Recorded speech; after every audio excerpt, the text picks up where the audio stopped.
एकात्मिक आदिवासी विकास प्रकल्प कळवणच्या सहाय्यक जिल्हाधिकारी तथा प्रकल्प अधिकारी डॉक्टर काश्मीरा संखे मॅडम यांनी शनिवार दिनांक 11 जुलै रोजी शासकीय माध्यमिक आश्रमशाळा विसापूर येथे भेट देऊन विद्यार्थी-विद्यार्थिनी सुरक्षा तसेच आश्रमशाळेतील विविध शैक्षणिक कामांचा आढावा घेतला।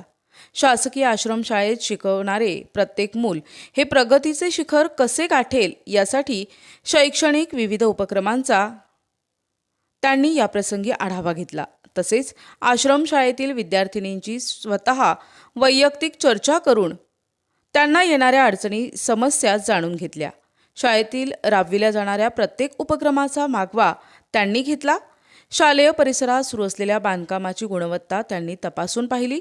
तसेच आश्रमशाळेतील विद्यार्थ्यांच्या सर्वांगीण विकासासाठी मुलांना प्रोत्साहन देऊन त्यांचे कौतुक केले आणि कोणतीही अडचण आल्यास किंवा प्रशासकीय कामाच्या बाबतीत काही दिरंगाई होत असल्यास प्रत्यक्ष संपर्क साधण्याच्या सूचना देखील त्यांनी केल्या।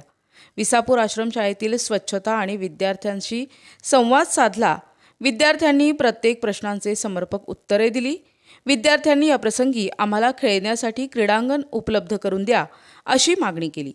त्यावेळी त्यांनी लवकरच याबाबतीत निर्णय घेऊ असे आश्वासित केले।